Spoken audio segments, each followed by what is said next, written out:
death rail.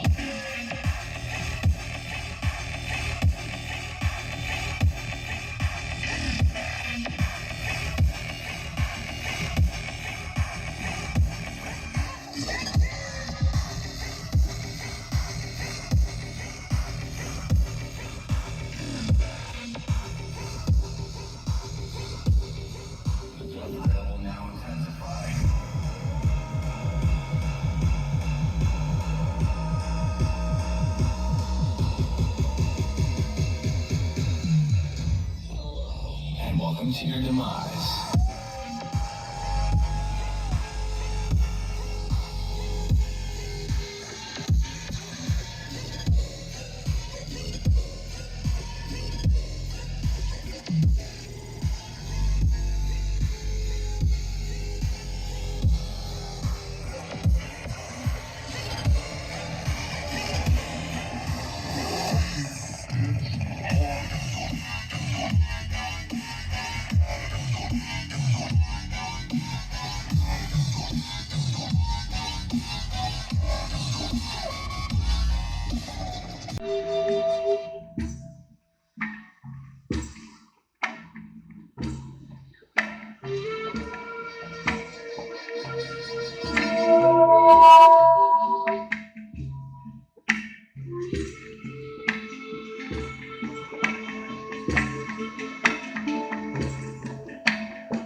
Hi everyone, I'm Chris Newhart and I'm here live at Incandescence 2020 at the Bonneville Seabase in Grantsville, Utah.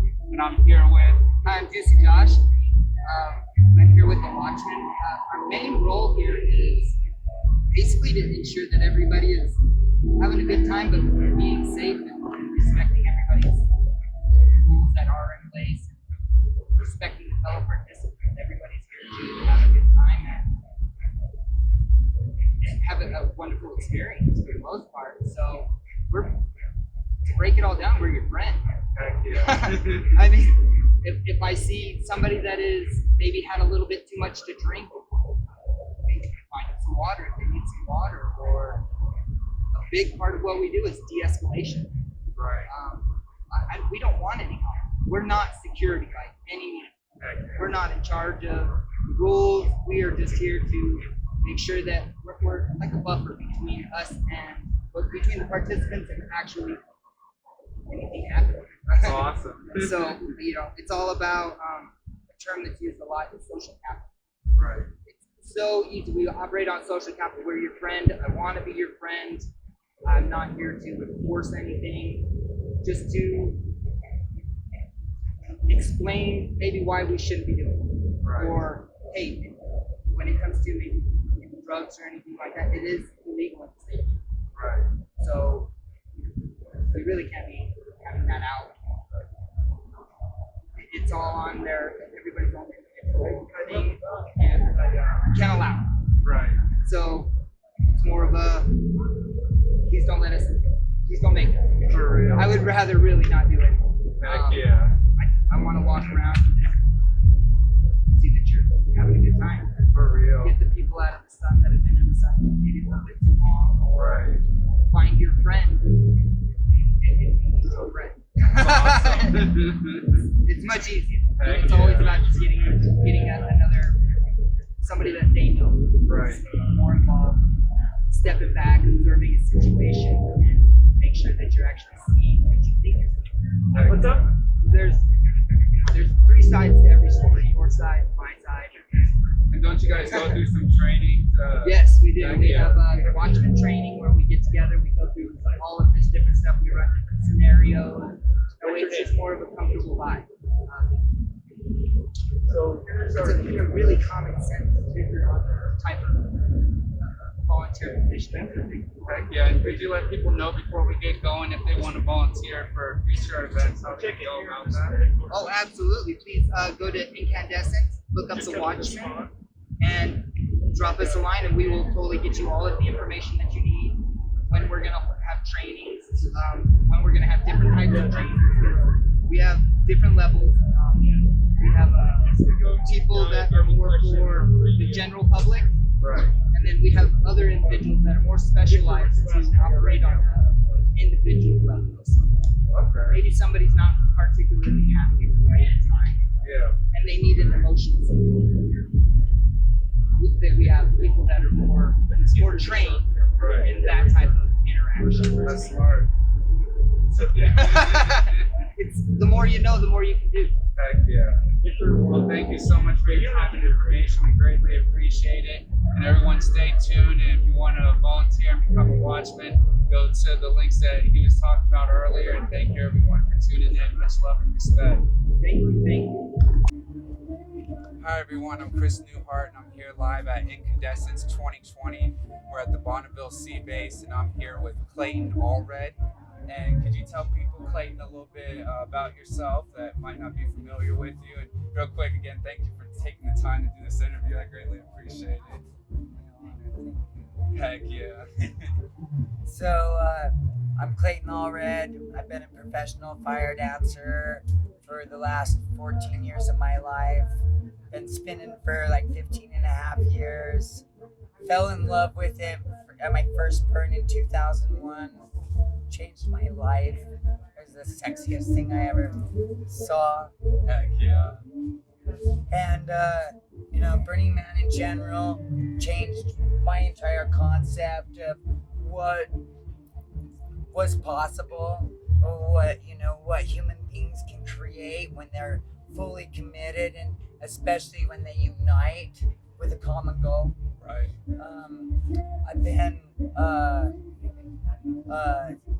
I quit my job in 2006, cashed out my 401k because I applied for a $20,000 art grant for Burning Man 2006. And I was sure I was going to get it because it was so interactive and so out of this world. It was called The Web of Dreams. And I won't go into that, but it was this really interactive project and I had a year and a half of time into it, as well as so did 17 people. Wow. And that's a movie but I quit my job, basically cashed out my 401k. Followed your heart. And I jumped. Yeah. And that was the biggest learning experience, and there were so many things for me to learn with that jump, but my heart has always been do this, and there's times where it gets really scary, and Right. there's been so many times that I was this close to going back and getting a normal job, Yeah. and one of my friends would come up, or a fan would come up and be like, don't ever quit doing what you're doing, promise me, and I'm like living on ramen noodles and pancakes, and a single father, my son grew up in the Burning Man community, and what a blessing, at the time I was like, I feel like I should take my son to Burning Man at 8, and by the way, I fell off of a cliff in 2006. Or no, sorry, 2007, the year after my big art project. And I was in a wheelchair for 9 months. And I fell off in July, and we were going to Burning Man. I spin in the conclave, right? And it's like it's called the Great Circle, and it's like an honor to be able to spin fire in the Great Circle at Burning Man. Wow. It's like this privilege. And my son's 8. We're the same height because I'm on knee pads, right? Anyway, there's just been so many trials and challenges, but at the same time, like this support and this inner knowing that I'm doing exactly what I'm supposed to be doing. Right. And I've really had a deep impact on the fire world as a whole. Yeah, could you tell a little bit about your tribe and all your people and what it's called and how you guys came about? How long you've been working on it? Well, so that's a crazy, because I have multiple tribes, right? I've been doing this for a long time. And so this is like my Utah family. Heck yeah. And that family extends into multiple tribes, but this tribe right here that's like very much, they're all my family, but this is my intermediate family at the current moment and will always be family. But I have the greatest crew I could ever ask for. Heck yeah. And so we were a portion of a performance from Fire Muse Circus that me and Adrian Colvin have been running for a long time. I told everybody in my group, it's like Burning Man's not my end goal. Right. You know, like, and so I've been working on a project called The Web of Dreams consciously since 2006, and developing an infrastructure of people with wide varieties of talents and skills that are operating from their raw, authentic selves that believe in a common purpose of uniting together to create abundance and health for all living beings on this planet, not just human beings, but where we're living in a symbiotic relationship with ourselves and our entire planet, right? Hence the Ignite Unite. Yeah, ignite and unite. Because what I've noticed is fire has the ability, for some reason, like I'll have people come up and be like, I saw you spin at Base Nectar in 2010, and it made me realize I needed to go back and get my doctorate's degree. And I just got it, dude, and I just want to say thank you. Wow. You know? Yeah, because they say when you stare into the fire, you can see your soul. So with you guys playing with fire like that, you're like really interacting with people. Yeah, and it's such a transformative energy, right? And if I put the fire right here, and I don't break eye contact with you, and it keeps on spinning past, like, there's a trust that's happening that really can't be developed too many other ways. Right. And that's one of my gifts, is I can feel where your comfort level is, and I'm gonna honor your comfort level, but I also know you're safe, and I'm gonna push it just a little. I'm not gonna push it to where, and depending on how you react the second time, I might push it a little bit more, and depending on, sometimes people will just all of a sudden, oh yeah, this guy knows, I'll just let him in and open up. And sometimes they're right here, and sometimes they're out here, and sometimes they're freaking out, and I just kind of like give them a smile and blow them a kiss, and you know, whatever I'm inspired. But it's for me, fire dancing is very, especially when I'm performing, it's very much this collaborative ceremony of me, my tribe, and the audience. Right. And that's beautiful. It is. It's so beautiful. For real. Because they're getting just as much out of it as I am. Right. And when I'm spinning fire, it's like everything, I'm in total zen. Like, it's me, and it's all about me maintaining my balance. Right? Right. And always stepping into a new center. And so I'm really actually displaying sacred geometry in real time, with my energy, with my chakra system, with what I'm giving. Yeah, did you guys do rainbow body activation last night? Yeah, and it was like a dream come true. For real, I feel like you guys summoned the thunderstorm. So this group, most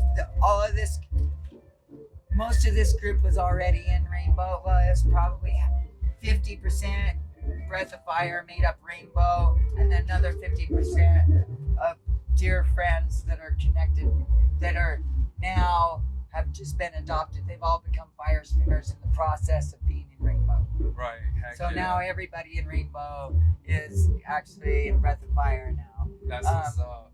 Yeah. And what's some advice that you give to people that are trying to follow in your footsteps? Don't do what I do. Realize that in order to do what I do safely and keep people safe, I've been doing this a very, very long time. So, but at the same time, do what I do. You know, I'm just saying, do what I do in all the other ways that I'm an example. You know, show up for your friends, show up for yourself.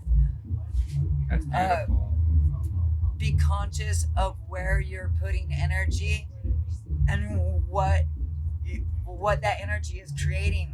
Be clear in what you want to create, and know that you are a powerful creator and you can create anything. And anything that's telling you otherwise is a lie. And so focus on that and let go of what it looks like in the current now, and just know that as you put that intention out there, you are creating it. And it might take a little bit longer than you might think, because the universe is reactionary, you know? But it's not, unless it is, and sometimes it is, you know? But it's all about trusting in that perfectness.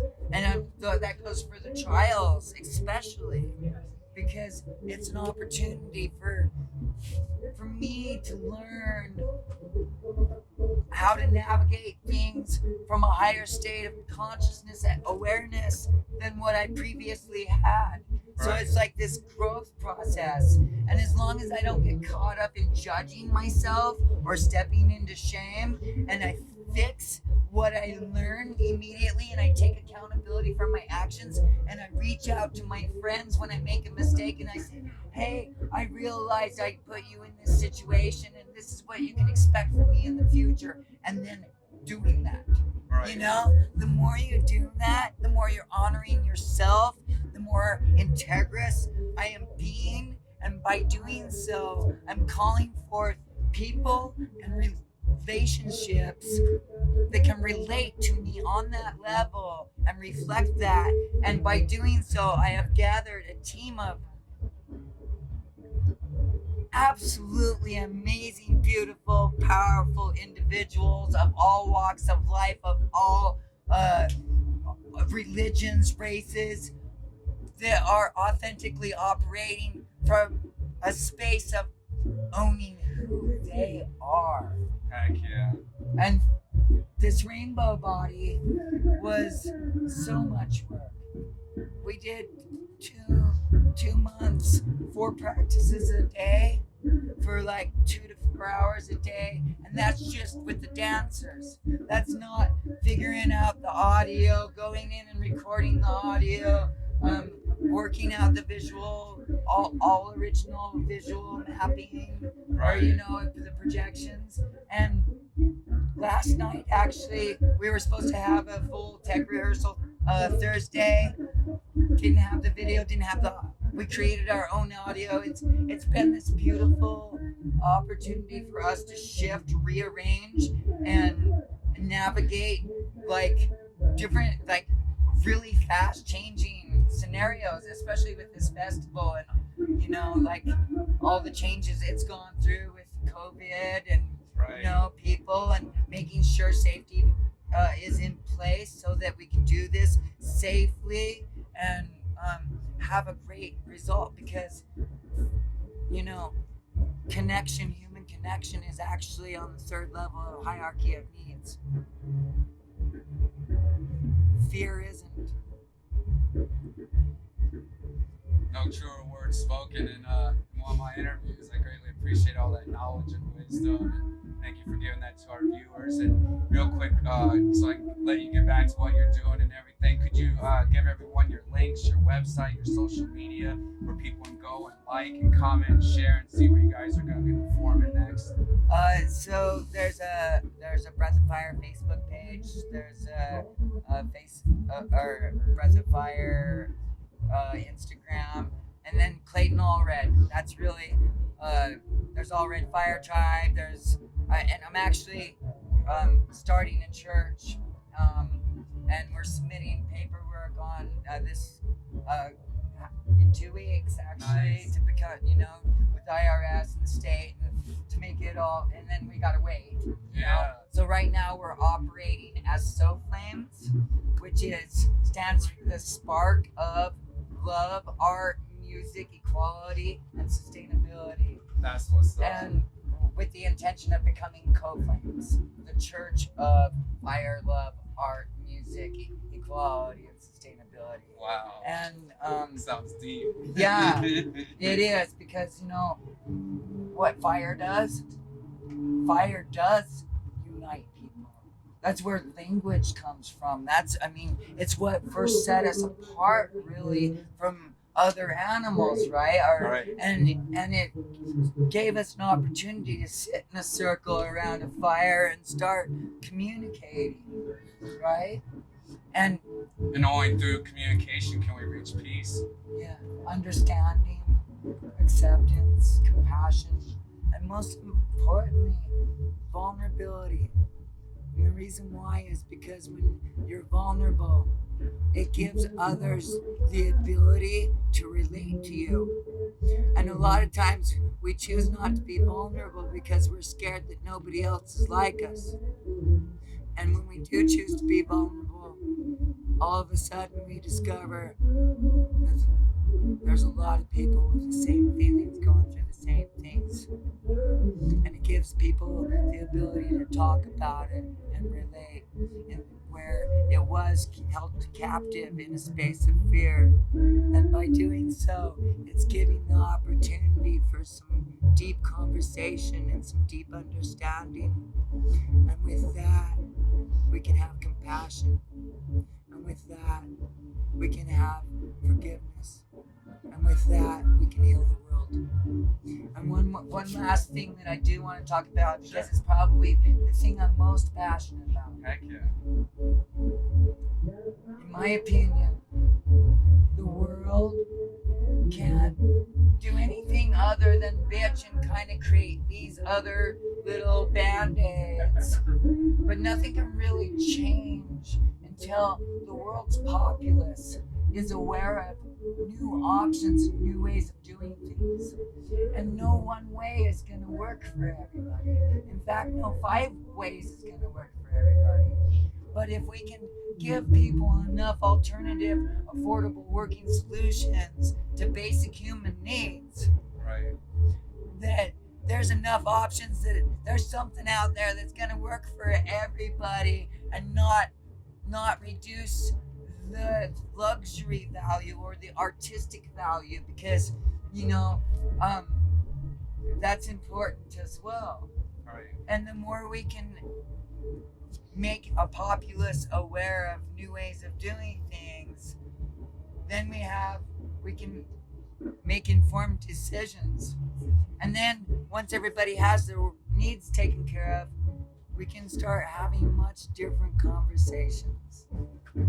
And so that's really what I'm all about, is the hierarchy of needs, and bringing working solutions to basic human needs to the populace of the world through performance art.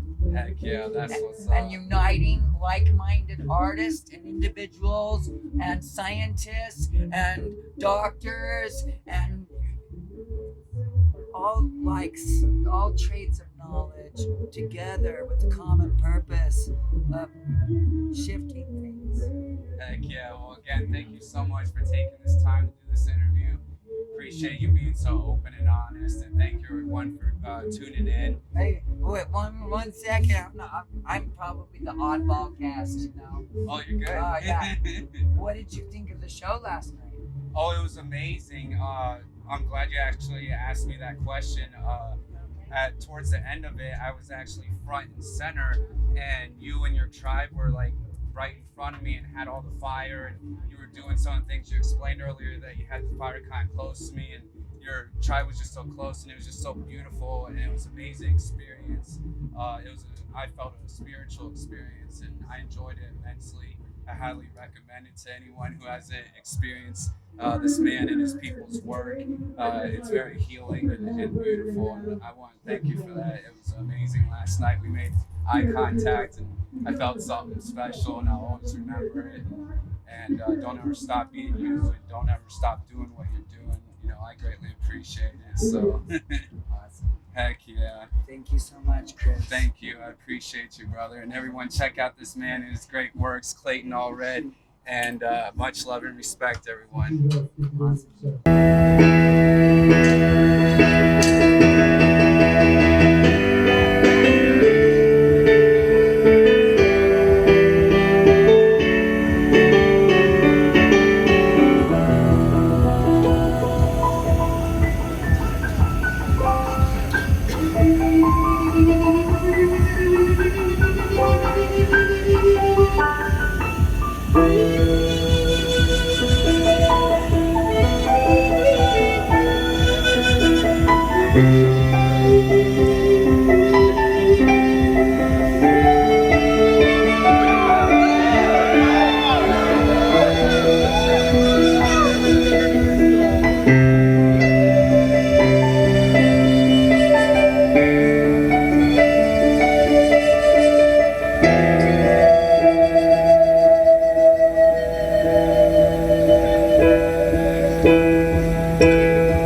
Allow your body to become fluid.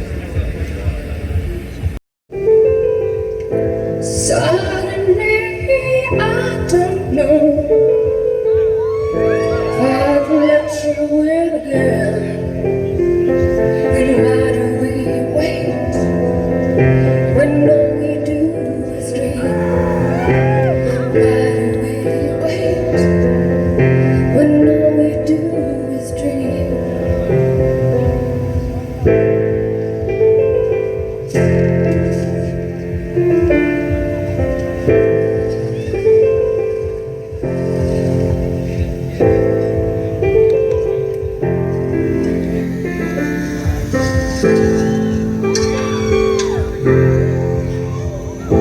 Morning, someone comes, my favorite time of day. I cry outside of you, fall into our ways. And why do we wait when all we do is dream? Why do we wait when all we do is dream?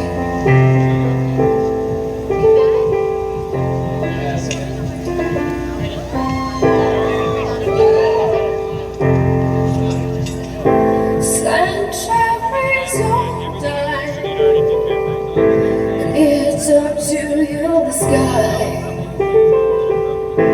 We'll find ourselves through, looking inside back at you. And why do we wait when all we do is dream? And why do we wait when all we do is dream?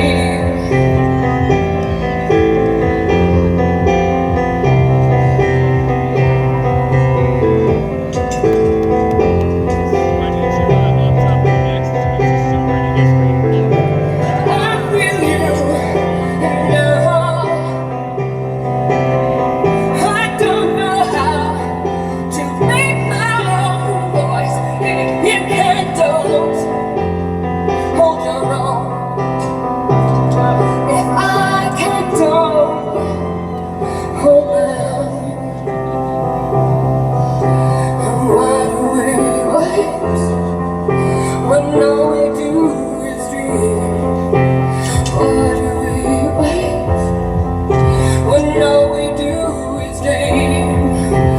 Why do I hate when all I do is dream? And why do I wait?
fire family.